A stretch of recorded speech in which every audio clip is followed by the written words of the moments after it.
Yo, what's going on, guys, and welcome to another YouTube video here today, where I'm going to show you guys how to increase your pitch strike percentile depending on your pitch movement profile.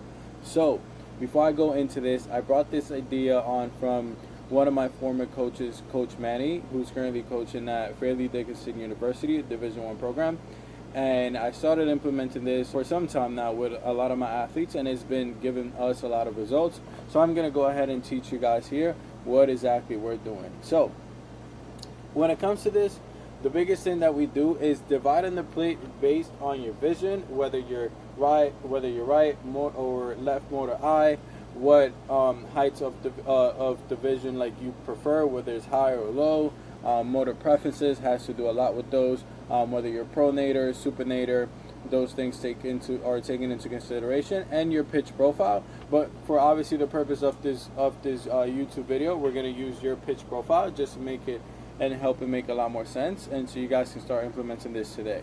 Right, so this is the overall concept of this, right? So we have the strike zone here, and all that we want to do based on the pitch type that we have, we want to divide the plate based on its movement profile. For example, fastball, four-seam fastball. Four-seam fastballs are normally known to have rise, right? But this is where it comes in handy, you knowing your pitches and you knowing yourself. So since the pitches profile on a fastball has vertical movement, we are going to divide the plate as such. So we're going to divide the plate in half for top and then bottom. The reason why we do this is because it centralizes our focus on where we need to go, and it keeps it more at a focal point, right? And obviously this can go on very different extents depending on who you are. But since the fastball has vertical rise, we're going to go ahead and cut down the bottom half if we're trying to go on the top zone, so that way we're only focused on this zone. Even if we miss, the misses are going to be much smaller than just try to focus in on the big target, right? So cutting, obviously imagining you're cutting the target in half, you're going towards the top half. Or if you're going on a pitch low on the zone, then you're going there, right, on the lower half, divided in half. Now, if you're throwing two-seamers or sinkers, obviously the movement profile on that is horizontal, right? To move for righties, it's to the right, lefties to the left, right? So what we're going to do here is that since it is a horizontal movement profile, we're going to divide the plate up in half from top to bottom vertically, right? That way we only have this much to work with, and then on the other side we have this much to work with. Now if you're a right-handed pitcher going inside to a right-handed batter, obviously you're dividing the plate vertically, so you get both halves, and that way now you're focused on just throwing it to that half specifically. Another example, the curveball. The curveball for the most part has vertical drop. If you're throwing a slider, it has horizontal drop. But just to keep in mind the curveball, right? A lot of you guys miss high with the curveball. This is where this is going to come in handy. You split the plate in half.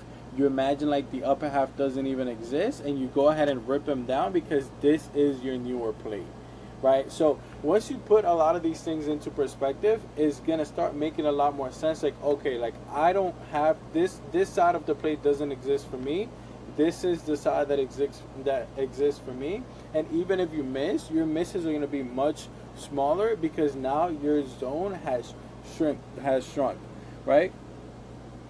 So again, it's kind of the same thing with the changeup here. Divide it here, changeup goes there. And this is, you can get as creative as you want with this. I've helped other athletes kind of just divide them on diagonal pattern if they want to go ahead and hit corners from top to bottom with the fastball, the two-seam cutters.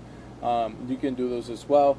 Now, for athletes who tend to be a little bit more focal on the focus part of it, you can divide the plate literally in 9, right? Just like that. And then you think of this quadrant. Oh, well, I'm gonna throw the fastball, the two-seam, the sinker, the slider, the changeup up on quadrant 9, right? So you're already envisioning that in your head. You kind of okay, divided, this is my only zone, right? That may not work for a lot of you guys. A lot of you guys are probably gonna have to cut them up in kind of larger portions, but it definitely does help in you having that focal point of where you need to go, right? Something else you guys can do if you need more aggressive focal point is instead of dividing it in 9, you can divide it in 4. So boom, boom, right, up and across, right? So now you have this side, this side, this side, this side. Primarily, whenever I do this, divide it into 9 or 4. I do it depending on the athlete's motor preferences, but mainly on the fastball. I don't do it so much on curveballs or change up unless you like golly on point with it. Then by all means, like go ahead and do it.